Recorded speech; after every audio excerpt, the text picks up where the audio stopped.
Bonjour, j'espère que vous allez bien. On se retrouve aujourd'hui pour une nouvelle vidéo et cette fois on va parler du pardon et du film Encanto. Donc je sais que les dernières fois j'avais dit que je voulais commencer peut-être avec Narnia ou le Seigneur des Anneaux, mais en fait on va commencer par un autre endroit.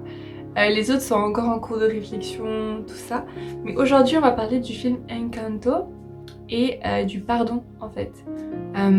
Qu'est-ce qu'on peut apprendre dans ce film et le comparer aussi par rapport à ce que la Bible nous dit du pardon. Donc juste peut-être quelques mots d'abord sur le film Encanto. C'est un dessin animé Disney qui est sorti en fin 2021, fin novembre 2021, donc la fin de l'année passée. Moi je l'ai vu assez récemment, d'abord avec deux amis. Et on a eu une énorme discussion justement par rapport au pardon suite à ça. Et donc c'est un film Disney, comme je disais, qui se passe quelque part en Amérique latine, en Colombie. Et en fait l'idée globale du film, désolée si je spoil, mais c'est en fait une famille dans laquelle chaque personne reçoit un don. Il y en a une, c'est par exemple, il y en a un par exemple, c'est de parler et de comprendre les animaux. Une autre, c'est de soigner toutes les blessures avec la nourriture. Une autre, c'est de créer des fleurs partout. Une autre, de contrôler le temps. Tout ça. Et une des personnes, qui est un petit peu la personnage principale, Mirabel, n'a pas de don, n'a pas reçu de don.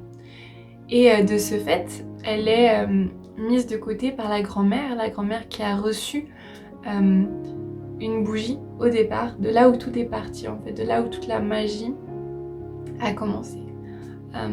Justement dans la famille, tout ça, lié à un peu un traumatisme qu'elle a vécu par la mort de son mari, enfin bref, tout ça. Et en fait, on arrive dans l'histoire à un moment où, en fait, la magie commence à aller mal.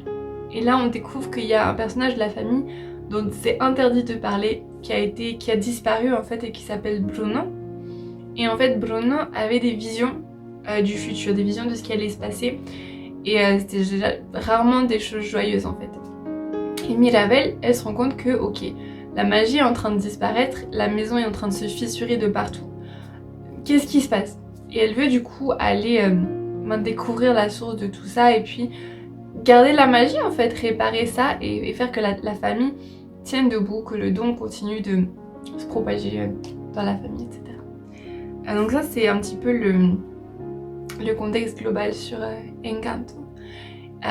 Et en fait ce qui est très intéressant c'est que du coup Mirabel dans le film elle a été rejetée par sa grand-mère, mise de côté, méprisée. On mettait justement tous les problèmes du fait que la magie partait, des problèmes dans la famille et tout. C'était sur elle que la faute revenait. Donc elle était injustement accusée par sa grand-mère, mise à l'écart, tenue à l'écart. Au début, il y a une photo de famille qui est faite et c'est la seule à ne pas être dessus. Et on voit vraiment qu'elle est malmenée, maltraitée, en tout cas d'une certaine façon, par sa famille, par le fait qu'elle est différente. Et voilà, mais elle est toujours là à vouloir aimer, à vouloir mettre les choses bien, à vouloir faire que les choses soient bien. Et on arrive à la fin du film où la maison est totalement détruite, la magie n'a pas pu être sauvée. Mirabel a fait tout ce qu'elle a pu mais ça n'a pas été suffisant. La magie est détruite, la maison est détruite et elle se sent tellement mal qu'elle part. Et c'est là en fait que sa grand-mère vient la retrouver et elle parle les deux. Et là, sa grand-mère lui demande pardon. Sa grand-mère tout le long du film avait cette position d'autorité, de celle qui gère la maison, de celle qui gère la famille, les membres de la famille, d'une main de fer un peu. Et là elle vient et elle lui demande pardon. Et en fait elle lui demande pardon de pas avoir, de l'avoir traitée de la manière dont elle l'a traitée, de l'avoir mise à côté, d'avoir été injuste envers elle, d'avoir fait peser un poids sur elle qui n'était pas le sien à porter en fait. Et elle lui demande pardon et elle lui explique aussi toute l'histoire de comment vraiment la magie est entrée et tout ça. Et on a Mirabel qui comprend et qui donne le pardon, qui la prend dans ses bras. Et en fait, et Bruno aussi arrive de nouveau et lui aussi pardonne à la grand-mère. Et ce qui est intéressant, c'est que c'est à partir de là qu'ensemble, ils retournent à la maison. Tout le monde a perdu ses pouvoirs, mais ensemble, ils se mettent en fait à rebâtir la maison. Ils remettent la maison debout, tout le village vient aider et on voit vraiment une dynamique qui change. La grand-mère qui était austère, qui était fermée et tout, après avoir reçu le pardon de sa petite fille et de son fils, du coup Bruno, on voit qu'elle s'ouvre à nouveau en fait et on voit que Mirabel n'est plus mise de côté. Il y a de nouveau une photo de famille qui est faite à la fin et là tout le monde est dedans, Mirabel et Bruno aussi. Et c'est à Mirabel qu'on donne de pouvoir ouvrir la porte à la fin. Donc ça a aussi une autre symbolique dans le film. Petit ajout ici pour dire que oui, la magie, la sorcellerie, ce sont des choses qui existent pour de vrai. Ça arrive vraiment. Et c'est pas des bonnes choses. Il faut pas faire ça. Les choses de don, d'initiation, que les grands-parents font aux enfants, que les parents, les oncles, les tantes font aux enfants. Ce sont des vraies choses. Ça se fait pour de vrai. Et c'est pas une bonne chose. Il faut pas aller faire ça. Je suis pas du tout en train de faire l'apologie de la magie, l'apologie de la sorcellerie, l'apologie de ce genre de choses parce que ce sont des mauvaises choses. Que ce soit magie noire, magie blanche, magie, toutes les couleurs que vous voulez, c'est pas bon. Ce que je veux juste faire, c'est de prendre ce dessin animé, prendre quelque chose qui est vu par beaucoup de monde et voir qu'est-ce qu'on peut en faire avec, voir qu'est-ce qu'on peut apprendre de ça. Tout n'est pas à jeter. Mais juste faire très attention, et je suis pas du tout en train de dire que c'est une bonne chose, ce n'est pas une bonne chose, il faut faire très attention. Le monde spirituel, c'est un vrai bail, il y a des vraies choses qui se font. Les esprits, c'est des vraies choses, ça peut venir posséder les gens pour de vrai, donc il faut faire très attention. Je voulais juste ajouter cette petite précision là. Dans les Disney, on en parle beaucoup, et donc je pense c'est pas quelque chose d'innocent. C'est pas quelque chose de bon, la magie, du tout. C'est quelque chose de très fort. Donc voilà, je voulais juste apporter ma position par rapport à ça. Et juste dire que voilà, en regardant, en fait, la position que j'aimerais adopter en regardant les films, en lisant les livres, c'est ok. Le monde dit ça, il y a ça qui est dit. Qu'est-ce que Dieu dit? Qu'est-ce que la parole de Dieu dit? Comment est-ce que je peux rejoindre aussi les personnes qui aiment beaucoup ça avec l'évangile en fait? C'est un petit peu ça. Ma position par rapport à tout ça. Peut-être on peut en parler plus une prochaine fois. Mais voilà un petit peu l'idée derrière tout ça. Donc voilà. Mais donc on voit qu'en fait le pardon, là-dedans, c'est pas quelque chose qui se mérite en soi. C'est vraiment quand on demande pardon à quelqu'un, quand on a besoin du pardon de quelqu'un, c'est parce qu'on a fait mal à la personne, d'une façon ou d'une autre. Et le pardon, on le mérite pas en fait, c'est quelque chose qu'on offre à la personne. Que la personne nous demande pardon ou non, c'est important de donner son pardon. Pourquoi? Parce que quand on a de l'amertume dans le cœur, quand on a de la colère contre le cœur, quand on a du ressentiment dans le cœur contre quelqu'un, bah en fait c'est comme si on a une prison dans notre cœur et qu'on garde la personne à l'intérieur prisonnière et ça nous détruit nous-mêmes en soi. Et bah, ça détruit aussi la relation qu'on a avec l'autre personne parce que c'est impossible de bâtir une relation là où il y a du non-pardon, là où la communication est interrompue par ce genre de choses en fait. Et donc c'est important de pouvoir lâcher, de pouvoir pardonner. Et pardonner ne veut pas dire qu'on annule le tort de l'autre, ça veut pas dire que on dit que l'autre n'a rien fait. Non, on reconnaît que la personne a fait mal, on reconnaît que j'ai fait mal envers elle et en demandant pardon, ben, c'est juste de dire ok, je reconnais ce que tu m'as fait, je reconnais le tort que ça m'a fait, mais je suis d'accord, je décide de te libérer de mon cœur en fait, de ne plus te regarder au travers de cette erreur, de ne plus te regarder au travers de la douleur en fait, et c'est ça entre autres le pardon.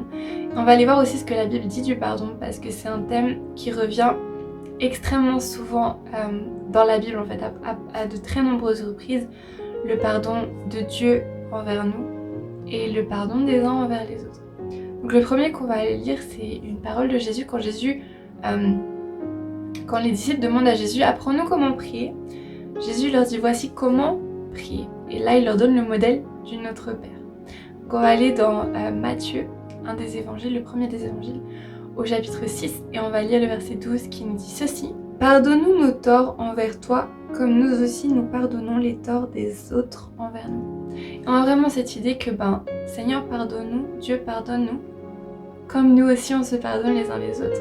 Donc il y a vraiment cette idée que, se pardonner les uns les autres, c'est pas optionnel. Rebâtir la relation après qu'il y ait une réelle réconciliation, c'est autre chose. Mais le pardon, libérer la personne de son cœur, pardonner, ne pas ressasser ce passé, c'est pas une option en fait, c'est quelque chose qu'il faut faire. C'est quelque chose que Dieu nous demande de faire, qui est important. Et le deuxième passage qu'on va aller lire, c'est dans l'Ancien Testament, le psaume 25, le verset 11, qui nous dit ceci. « Pour l'amour de ton nom, ô Éternel, pardonne mon péché qui est si grand. » Pourquoi? Et là vous pouvez vous dire, mais en fait pourquoi est-ce que je demanderais pardon à Dieu, quoi, j'ai rien fait. Mais en fait, Dieu est parfait, Dieu est saint, Dieu a créé le monde, a créé les hommes, il a placé certaines règles et il a donné des lois, il a donné des commandements. Le commandement le plus grand, c'est tu aimeras Dieu, l'Éternel ton Dieu, de toute ta force, de toute ton âme, de toute ta pensée, de tout ce que tu es, et aime le prochain comme toi-même. Et en fait, quand on viole une de ces lois, d'une façon ou d'une autre, on pêche contre Dieu et souvent on pêche contre les autres aussi. Et du coup, c'est une des choses vraiment très importantes. C'est pour ça que Jésus-Christ est venu sur terre d'ailleurs. Lui, il a vécu une vie parfaite. Il n'a jamais cassé aucun de ses commandements, il n'a jamais fait de mal, il n'a jamais fait de péché, il n'a jamais commis de tort. Et il a pris pour nous la punition que requérait en fait notre désobéissance, que requérait notre péché. En fait, en mourant à la croix et en ressuscitant d'entre les morts. En fait. Et par ça, il nous accorde le pardon avec Dieu. Il nous accorde de pouvoir être en règle, de pouvoir être juste, de pouvoir être réconcilié avec Dieu. Et en vertu de ce pardon qu'on a reçu, on peut le donner librement autour de nous. Et c'est pour ça que je m'encourage moi aussi, à vraiment qu'on fasse une inspection dans notre cœur. Et à regarder en fait, est-ce qu'il y a des personnes que j'ai retenues prisonniers en moi? Est-ce qu'il y a des personnes à qui j'ai refusé le pardon? Et si oui, vraiment de les lâcher, de les relâcher. Ça peut être par la prière, ça peut être en disant à Dieu, Seigneur, tu vois que j'ai cette personne-là dans mon cœur que j'arrive pas à lâcher, mais je choisis de pardonner, je prends cette décision de pardonner. Et de revenir, de le faire autant de fois que c'est nécessaire jusqu'à ce que cette personne soit véritablement relâchée de notre cœur. Donc voilà un peu ce que je voulais partager. Je sais qu'on pourrait dire beaucoup plus de choses sur le pardon. Énormément de choses à dire. D'ailleurs, n'hésitez pas dans les commentaires à rajouter des choses si vous voulez rajouter des choses sur le pardon, à partager des témoignages que vous avez vécus en lien avec l'expérience du pardon que vous avez donné ou pardon que vous avez reçu. Parce que c'est vital. Le pardon, c'est vraiment quelque chose de vital. Ça peut permettre à des relations de renaître, ça peut permettre de reconstruire quelque chose par après, en fait. Donc voilà un peu pour aujourd'hui, ce que je voulais partager avec vous. N'hésitez pas à me dire ce que vous pensez un peu de ce format. On verra pour en faire peut-être plus par la suite. En tout cas, c'est l'idée.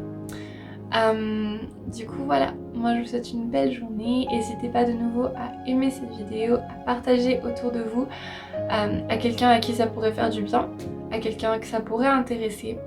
Et jusqu'à la prochaine, soyez bénis. Ciao!